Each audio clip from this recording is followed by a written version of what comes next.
quick crash course on disassembly and a few parts in the Jura S8. I've taken it apart. I'm trying to figure out why the coffee is no longer maintaining a foam layer. I think what I'm gonna have to do is go back and just keep running cleaner through it until it does that again. It was fairly simple to take apart. All the hoses and stuff are just press fit. What goes over here is just this, there's this little guy here. That thing was clean. I don't know exactly what it was, but it looks like some kind of reservoir, maybe a one-way thing. But this is the side where the water tank goes. This is the water inlet and the switch that controls opening that, which puts water in this tube and then it can pump from there. This is where the coffee's made, and here, the grinder right here, or actually, let's see, the grinder's right there. Then it comes out this chute into there where the coffee's brewed.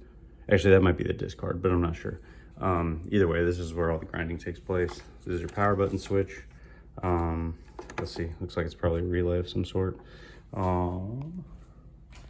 This side, I thought what was gonna happen is I would have all kinds of gunk and buildup in the milk system lines, but these look pretty clear. I didn't take this one off, but there's not a single other line that's even remotely clogged up or nasty, so I think that's probably clean too. And I don't know what exactly is going on, but I think I'm just gonna have to send some more cleaner through it.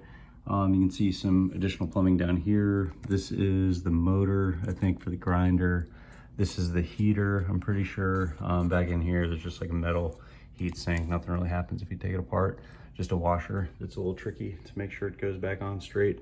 And then, let's see here.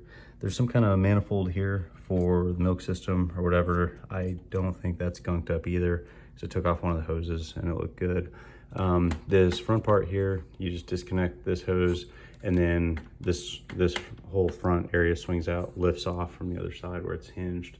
But pretty much you just go around the machine taking out all of the small Torx screws. They look like that, so they're fairly aggressive threads. They come out of plastic, super simple.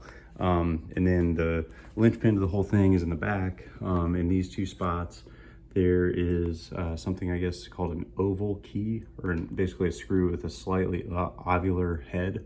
I just grabbed it as hard as I could with a pair of needle nose pliers, and due to the way the screw is made, it was enough to turn it. So I'll probably just turn those not quite all the way in when I put it back together, but that's what's in there. That's how that works.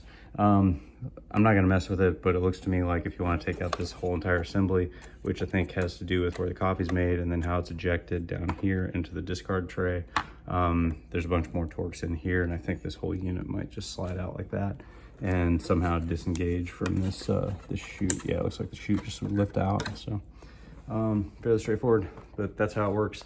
It's not too much you can break. You just have to make sure to plug the hoses back in, and if you change any switches or anything like that, plug those back in too, and that's pretty much it. That's the Jura S8.